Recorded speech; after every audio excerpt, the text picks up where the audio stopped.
안녕하세요. 공부하는 의사 손정식입니다. 오늘은 지역사회 획득 폐렴에 대해 말씀드리겠습니다. 2019년 미국 흉부학회와 미국 감염질환학회의 커뮤니티 어콰이드 뉴모니아의 지침과 2017년 대한민국 지침을 비교하도록 하겠습니다. 2019년 미국 지침의 주요 권고 내용은 다음과 같습니다. 외래에서 관리되는 커뮤니티 어콰이드 뉴모니아 성인에서는 가래의 그람 염색 및 배양은 권장되지 않습니다. 그리고 혈액 배양 검사도 권장되지 않습니다. 폐렴구균 또는 레지오넬라균에 대한 일상적인 소변 검사도 권장되지 않습니다. 지역사회에서 인플루엔자가 유행하는 경우 항원 검사보다 빠른 분자 분석 검사가 권장이 됩니다. 이 앞의 내용을 보면 외래에서 관리되는 커뮤니티 어콰이드 뉴모니아 성인의 경우 가래 그람 염색 및 배양과 블러드 컬처를 권장하지 않았습니다. 그리고 폐렴구균 및 레지오넬라균에 대한 소변 검사도 일률적으로 권장하지 않았습니다. 다만 인플루엔자 시즌의 경우에는 인플루엔자 분자 분석 검사는 권고하였습니다. 혈청 프로칼시토닌 수치는 초기 경험적 항생제 치료의 필요성을 결정하기 위해 권장하지 않았습니다. 입원의 필요성을 결정할 때 임상적 판단과 검증된 예후 도구의 결과를 사용해야 되는데 커브 65와 PSI 스코어가 있는데요. PSI 스코어를 더 권장하였습니다. 콜티코스테로이드는 넌시비어 또는 시비어 커뮤니티 어콰이드 뉴모니아가 있는 성인에서 일상적으로는 권장하지 않았습니다. 다만 메타 분석 결과 중증 커뮤니티 어콰이드 뉴모니아가 있는 입원한 성인에서 저용량 메틸프레드니솔론이나 프레드니솔론 40mg 정도를 단기간 3일에서 7일 정도 전신 콜티코스테로이드로 치료하는 것이 예후 호전에 도움이 된다는 메타 분석이 있었습니다. 항생제 치료 기간은 환자가 안정될 때까지 최소 5일 권고하였고 MRSA 또는 농농경 환자, 슈도모나스 환자는 7일 동안 항생제 치료를 권고하였습니다. 다만 항생제 치료 기간은 임상적 안정성의 평가에 조절되어야 하는데 바이탈 사인이 호전이 되고 경구 섭취 능력이 있고 정상 의식 수준일 경우 항생제 치료 기간을 최 5일 정도만 하여도 됩니다. 커뮤니티 어콰이드 뉴모니아 증상이 5에서 7일 이내에 해결되는 성인의 경우 후속 흉부 영상 검사를 할 필요가 없다라고 권고하였습니다. 외래에서 관리되는 성인 커뮤니티 어콰이드 뉴모니아에 대한 항생제 치료 요법은 다음을 권고하였습니다. 항생제 내성 병원체에 대한 동반질환이나 위험인자가 없는 이전에 건강한 성인의 경우에는 아목시실린을 권고하였고 주로 1g 하루 3번 하이도즈를 권고하였습니다.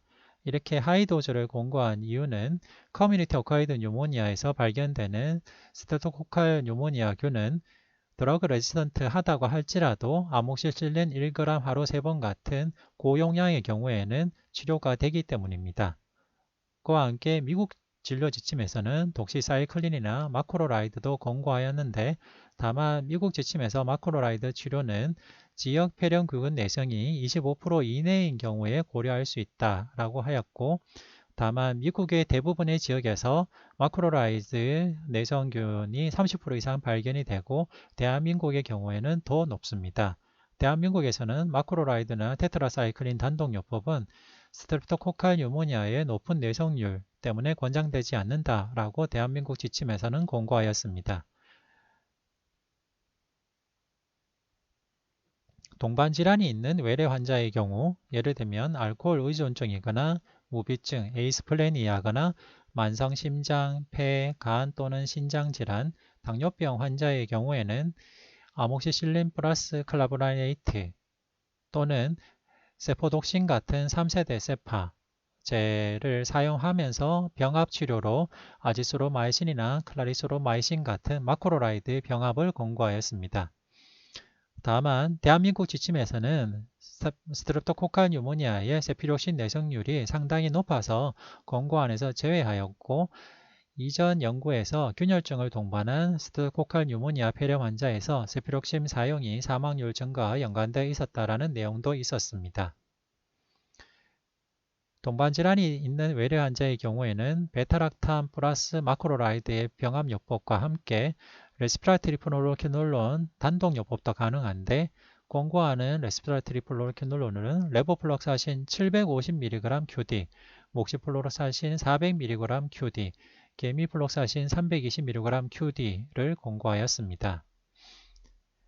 이전에 미국에서 발표되었던 2007년쯤에서 변경되지 않은 권장사항은 중증 커뮤니티 어콰이드 뉴모니아 또는 역학적 위험 인자가 있는 환자에서만 레지오넬라 및 폐렴균 요항원 검사를 받는다라고 권고한 것입니다. 따라서 중증 커뮤니티 어콰이드 뉴모니아가 아니거나 그러면서 역학적 위험 인자가 없는 경우에는 일상적으로 레지오넬라 또는 폐렴균 요항원 검사를 할 필요가 없습니다. 그리고 흡인성 폐렴이 의심되는 경우 혐기성 커버리지를 일상적으로 하지 말라라고 권고하였습니다. 이런 결정이 나온 이유는 흡인성 폐렴 환자의 원인균을 정밀하게 검사한 몇몇 연구에서 흡인성 폐렴 환자의 균과 일반 폐렴 환자의 균주에 차이가 없다라는 것이 밝혀졌기 때문입니다.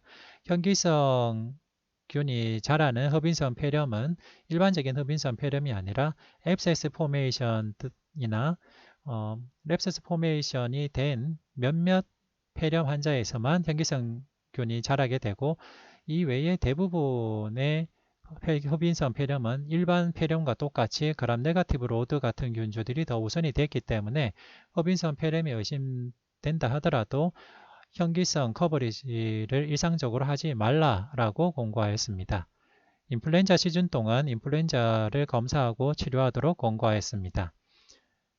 2019년 새로운 지침에서 다루는 추가 임상 문제는 항생제 치료가 5에서 7일 이상 연장되지 않는 한 방사선학적으로 확인된 커뮤니티 어콰이드 뉴모니아 환자에서 혈청 프로칼시토닌 수치를 사용하지 말라라는 것입니다. 그리고 불응성 폐혈성 쇼크가 동반된 환자를 제외하고는 일상적으로 스테로이드를 쓰지 말라라고 권고하였습니다. 2007년 지침과 달라진 점은 중증 커뮤니티 어콰이드 뉴모니아뿐만 아니라 MRSA 또는 녹농균에 대한 경험적 치료를 받는 입원 환자도 가래 및 혈액 비약 검사를 하도록 권고한 것입니다.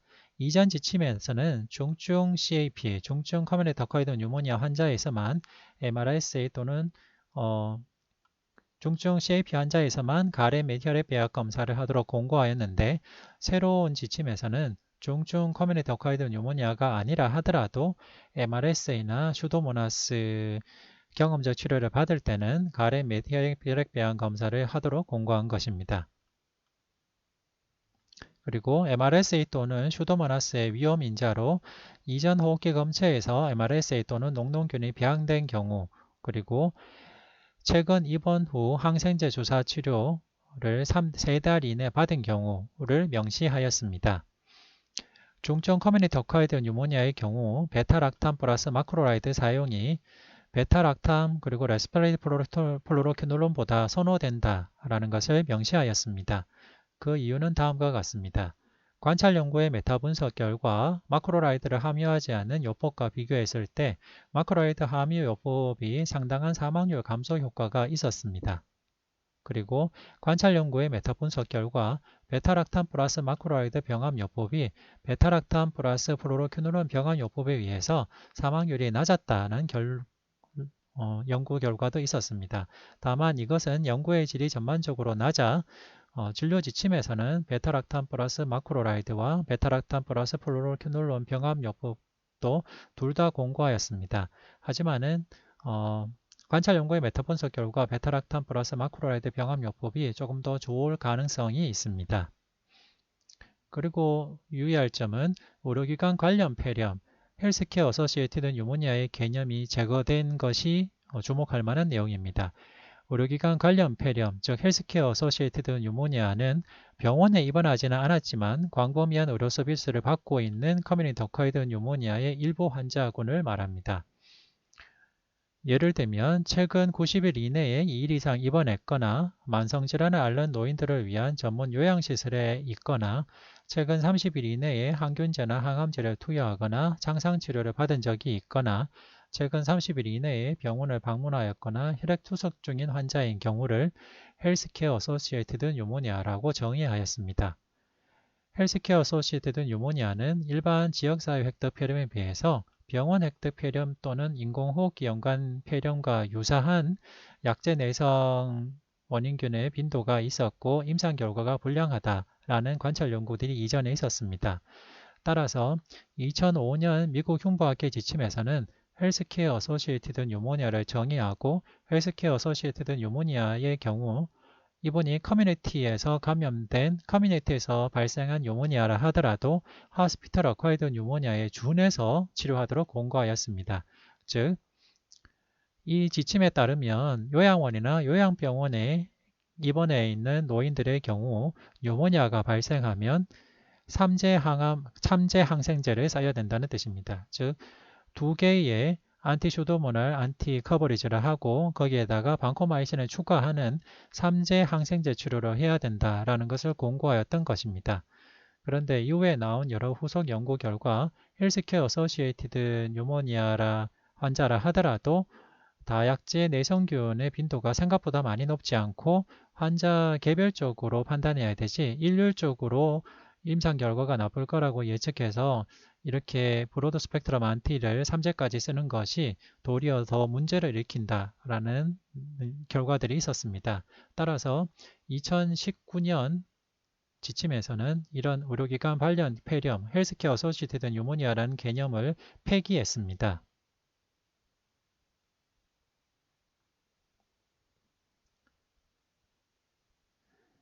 (2019년) 미국 지침의 알고리즘을 보도록 하겠습니다. 커뮤니티 어콰이드 뉴모니아의 진단을 받게 됩니다. 그러면 입원 여부를 보기 위해서 중증도 평가를 해야 되는데요. PSI 스코어나 커브 65를 사용하게 되는데 PSI 스코어를 우선적으로 고려하도록 하였습니다. 이 두 가지 중증도 평가에서 중증도가 높지 않고 외래 치료가 가능하다고 나온 경우에는 코모비디티를 보게 되고 특별한 코모비디티가 없는 경우에는 외래에서 단일 항생제로 치료가 가능하고 다이그노스틱 테스트로 스푸tum 그람스테인 컬처나 블러드 컬처, 유리너리 안티젠 테스트 같은 것은 권고하지 않았고 단지 인플루엔자 시즌인 경우에는 인플루엔자 검사를 권고하였습니다. 항생제로는 아목시실린, 독시사이클린, 마크로라이드 단독요법이 가능하다고 권고하였고 다만 마크로라이드의 경우에는 뉴모코칼 레지선트가 25%, 마크로라이드 레지선트가 25% 이내인 경우에 권고하였는데 미국도 25%가 넘는 지역이 많고 대한민국은 60%를 넘습니다. 따라서 대한민국에서는 마크로라이드를 사용하는 것을 권하지 않고 있고 독시사이클린도 내성이 율이 높기 때문에 독시사이클린도 권고하지 않고 대한민국에서는 아목시실린 또는 오구멘틴 단독요법만 권고하고 있습니다. 그리고 코모비디티를 동반한 경우에도 역시 다이그노스틱 테스트로는 인플루엔자 시즌에서 인플루엔자 검사만 권고하였고 다만 항생제 치료로는 아목시실린 플러스 클라브라닉 애시드 즉 오구멘틴을 권고하였고 거기에다가 세피록신 같은 2세대 세파 플러스 마크로라이드나 독시사이클린 같이 이렇게 병합요법을 권고하였습니다. 다만 대한민국 지침에서는 세피록신 요법이 치료 효과가 높지 않고 내성률이 높기 때문에 대한민국 지침에서는 세피록심은 사용하지 않도록 권고하였습니다. 이렇게 아목시실린, 클라브라닉 애시드 플러스 마크로라이드 복합요법을 사용해도 되고 레보플록사신, 목시플록사신 같은 레스피라티 플로로케놀론 단독요법도 가능하도록 권고하였습니다. 환자의 중증도 평가 결과 입원 치료가 필요한 경우 입원해서 이 분이 시비어 커뮤니티 어콰이드 뉴모니아인지 넌 시비어인지를 평가하도록 하였습니다. 시비어 커뮤니티 어콰이어드 뉴모니아의 데피니션은 septic 샥이 있거나 아니면 벤틸레이터 케어가 필요한 경우를 말합니다. septic 샥이 있거나 벤틸레이터 케어가 필요한 경우에는 시비어 커뮤니티 어콰이드 뉴모니아로 분류를 하게 되고 이런 메이저 크라이테리아가 없으면은 마이너 크라이테리아가 3개 이상 있을 때 시비어라고 평가하게 되는데 마이너 크라이테리아로는 호흡수가 30 이상, PaO2 나누기 FiO2 레이쇼가 250 이하, 그리고 멀티로바 인필트레이션, 컨퓨전, 디스오리엔테이션, 유레미아, 류코피니아, 드럼보사이토피니아, 하이포더미아, 하이포텐전 등의 이런 시비어한 양상들이 3가지 이상 있을 때도 시비어 커뮤니티 어콰이드 뉴모니아로 정의하게 됩니다. 일반적으로는 septic shock이 있는 경우 메카니컬 벤틸레이션을 지금 하고 있거나 메카니컬 벤틸레이션이 필요한 경우라고 볼 수 있겠습니다. 이렇게 septic shock이 있거나 메카니컬 벤틸레이션을 하고 있거나 필요한 경우에는 시비어 커뮤니티 어콰이드 뉴모니아로 평가를 하고 다이그노시스 테스트로는 스푸트 블러드 컬처와 레이지오넬라 유리나리 안티젠 그리고 스트레프토코칼 유리나리 안티젠 등을 보게 되고 그리고 MRSA PCR 같이 MRSA균에 대한 검사도 하게 됩니다. 그와 함께 베타락탄 플러스 마크로라이드 또는 베타락탄 플러스 플루로케놀론 복합요법을 권고하였습니다. 다만 기존의 관찰 연구 결과 베타락탄 플러스 마크로라이드가 약간 더 효과가 좋았다는 관찰 연구들이 있었습니다.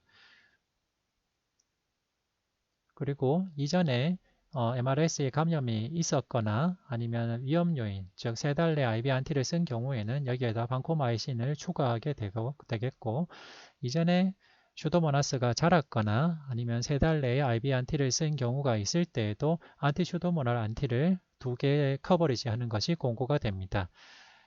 이런 시비어 커뮤니티 어콰이드 뉴모니아가 아닌 넌 시비어 커뮤니티 어콰이드 뉴모니아로 입원한 경우에는 블러드 컬처, 스푸튼 컬처를 시행하게 되겠고 레지오넬라 유니다리 안티젠은 일률적으로 하는 것이 아니라 로컬 아웃브레이크가 있을 때 권고하고 MRSA PCR 같은 경우에도 이니셜로 MRSA 방코를 사용할 정도의 위험 요인이 있을 때의 MRSA 검사도 권고하였습니다.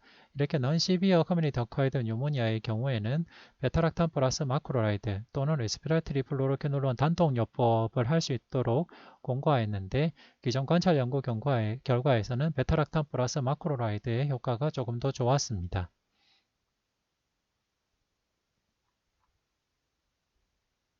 네.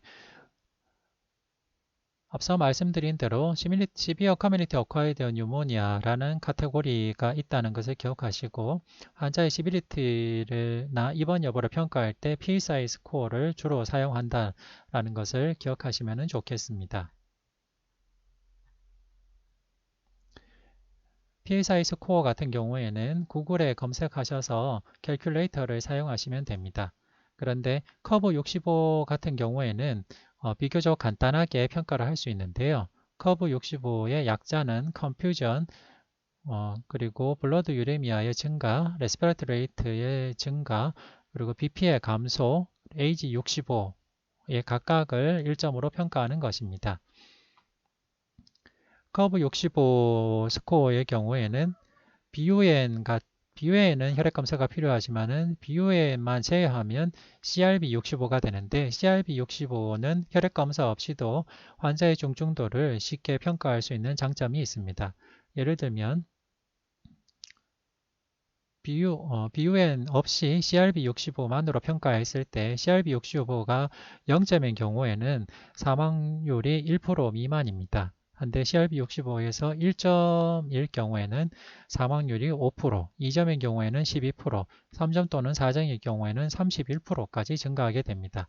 따라서 CRB 65에서 0점일 경우에는 외래 치료가 가능하겠지만 CRB 65에서 1점 이상의 경우에는 입원을 고려해야 됩니다. CURB 65의 경우는 0점이나 1점은 사망률이 낮기 때문에 외래 치료를 고려할 수 있지만은 2점 이상인 경우에는 입원을 해야 되겠고 3점 이상이면 시비어 뉴모니아로 생각하고 ICU 케어를 고려를 해야 됩니다. 이전 커뮤니티 어콰이드 뉴모니아 지침을 보면 항생제 사용 기간을 5일을 권장하고 있습니다.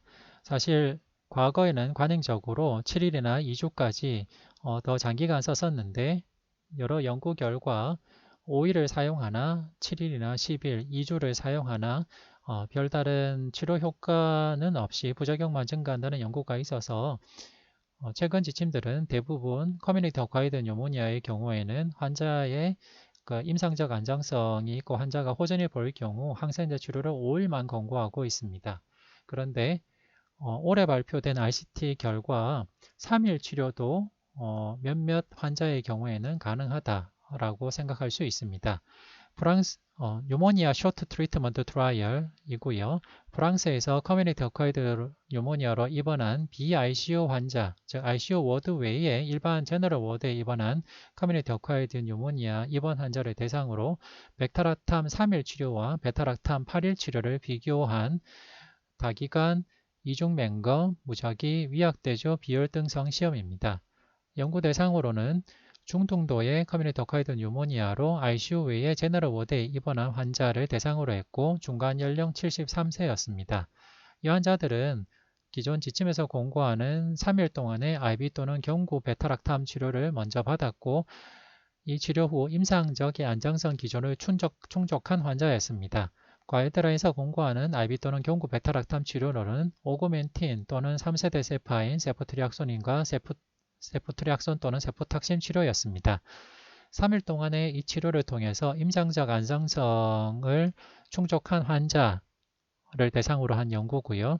임상적 안정성 기준은 체온이 37.8도 미만, 심박수 100 미만, 호흡수 24 미만, 동맥산소 포화도 90% 이상, 수축기 혈압 90 이상인 경우를 말합니다. 이렇게 임상적 안정성 기준을 충족한 환자를 대상으로 그리고 노멀 멘탈 스테이투스가 포함이 되겠고요. 이렇게 임상적 안정성 기준을 충족한 환자를 대상으로 무작위 배정을 했습니다.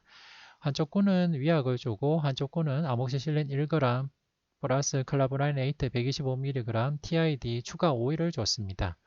1차 결과로는 최초 항생제 투여 후 15일 경과 후 완치를 정의하였는데 완치는 열이 없고 호흡기 증상의 소실 또는 개선 그리고 추가 항생제 필요가 없는 상태로 완치를 정의하였습니다.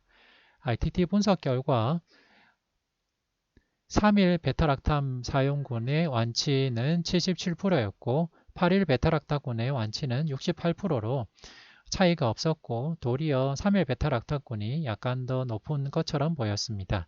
부작용 발생의 비율은 3일 베타락탐군이 14%, 8일 베타락탐군이 19%였고 특히 위장관 부작용 발생이 3일 베타락탐 그룹 11%, 8일 베타락탐 그룹 19%로 3일 베타락탐 그룹에서 부작용, 특히 위장관 부작용이 적었던 것을 알 수 있습니다. 이 논문의 저자들은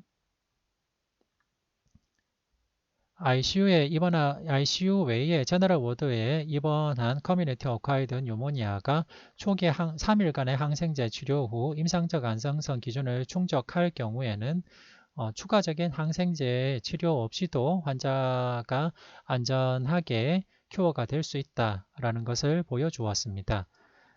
따라서 이런 연구 결과들을 보면 가능한 항생제 환자의 임상적인 상태가 안정이 되고 스테이블해진다면 항생제 사용 기간은 가능한 줄이는 추세라는 것을 알 수 있고 항생제를 길게 사용하면 사용할수록 부작용이 증가할 수 있다라는 것을 알 수가 있습니다. 그럼 이번에는 대한민국 진료 지침을 간단하게 보겠습니다. 2017년 성인 지역사회 획득 폐렴 항생제 사용 지침의 요약입니다. 중등도 또는 중증의 지역사회 획득 폐렴으로 진단되면 미생물 진단 검사가 필요하다고 하였고 외래에서 진료가 가능한 폐렴인 경우에는 선택적으로 미생물 검사를 하도록 권고하였습니다. 입원이 필요한 경우에는 혈액배양 검사와 객단그램 영생 및 배양 검사를 시행하는 것을 권고하였습니다. 입원이 필요한 환자에서는 소변 스트레프토코카 뉴모니아 항원 검사를 권고하였는데 미국 지침에서는 중증 시비어 커뮤니티 어콰이드 뉴모니아에서만 권고하였습니다. 그리고 대한민국 지침에서는 입원이 필요한 중등도 지역사회 폐렴 환자라 하더라도 소변 레지오넬라 항원 검사를 받을 수 있도록 권고하였었는데 미국 지침에서는 시비어 커뮤니티 어콰이드 뉴모니아에서만 권고하였고 그 외에 역학적으로 레지오넬라균이 의심될 때만 하도록 권고하였습니다. 입원이 필요한 커뮤니티 어콰이드 뉴모니아의 경우 항생제 투여 전에 혈액 배양 검사를 권고한 것은 동일합니다. 그리고 외래 진료가 가능한 커뮤니티 어콰이드 뉴모니아인지 보기 위한 시비리티 평가는 대한민국에서는 CRB65처럼 혈액검사가 없이도 할 수 있는 기준을 권고하였고 혈액검사 결과가 있을 때는 CURB 커브65 사용을 권장하였습니다. 다만 미국 지침에서는 PSI 스코어를 더 권장하였습니다.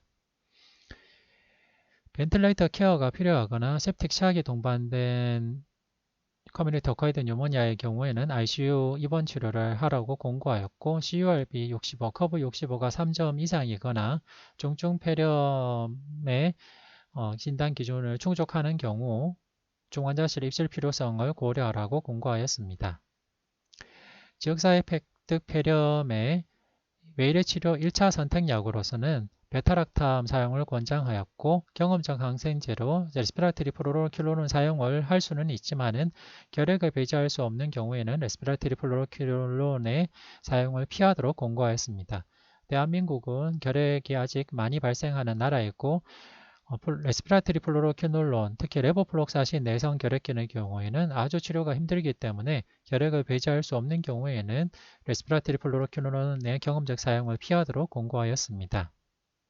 일반 병실에 입원하는 커뮤니티 어콰이드 뉴모니아의 경우에는 베타락탐 항생제 또는 레스피라트리 플로로킬론은 단독 투여를 권장하였고 베타락탐 항생제와 마크로라이드 항생제 병용 투여는 비정형 세균 감염에 의심되거나 중증 폐렴의 경우에 제한적으로 권고하였습니다. 그리고 대한민국 진료 지침에서도 항생제는 5일 투여하는 것을 권고하였습니다.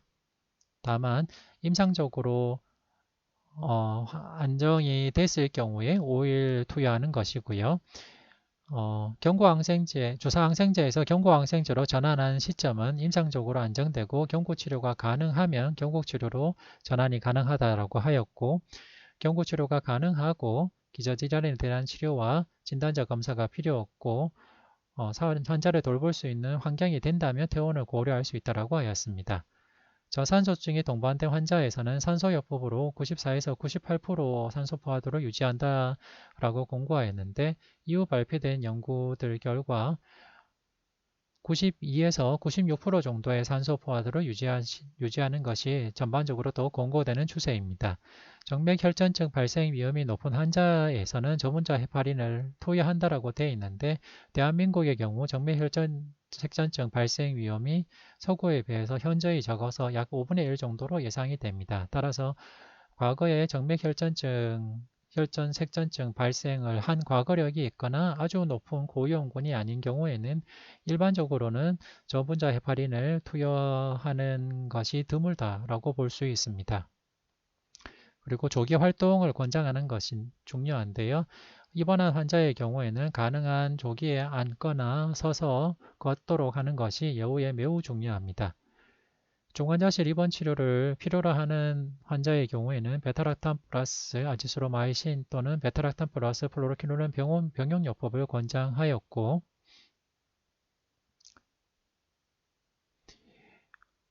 중환자실 입원 치료가 필요할 때는 베타락탐 플러스 아지스로마이신 또는 베타락탐 플러스 플로로키놀론 병용요법을 권장하였습니다. 그리고 중환자실 입원이 필요한 환자의 경우에서는 레지오넬라균에 대한 치료를 시행하는 것을 권고하였고 쇼크를 동반한 중증 지역사회 폐렴 환자에서도 스테로이드 치료를 고려해 볼 수 있다라고 권고하였습니다. 미국 지침에서는 환자가 증상이 호전이 된 경우에는 추적 영상검사를 권고하지 않았지만 대한민국의 경우에는 증상이 호전이 뚜렷하지 않거나 폐암 발생 위험군에서는 흉부 X선 추적 검사를 권고하였습니다. 그리고 치료 실패 또는 합병증 발생 위험을 평가하기 위해서 CRP 반복 측정을 할 수 있도록 하였고 미국 지침에서는 일률적으로 프로칼시토닌 검사를 하는 것을 권고하지 않았지만은 대한민국 지침에서는 임상적 호전을 보이는 환자에서 항생제 치료 중단을 결정하는데 참고하는 목적으로는 프로칼시토닌을 볼 수 있도록 하였습니다. 그와 함께 지역사회 획득 폐렴 예방을 위해서 뉴모코칼 백신을 고령이나 위험인자가 있는 그룹에서 권고하였고 흡연적인 폐렴 환자의 경우에는 금연 교육을 하도록 권고하였습니다. 네, 이상 살펴보면 미국 지침과 대한민국 지침은 조금씩 다른 측면이 있고 특히 대한민국의 커뮤니티 어콰이드 뉴모니아의 균주의 특성과 항생제 내성률에 따라서 서로 다른 지점들이 있습니다. 이런 것들을 잘 파악하셔서 항생제를 잘 선택하시고 폐렴 치료를 잘 하실 수 있으면 좋겠습니다. 이상 경청해 주셔서 감사합니다.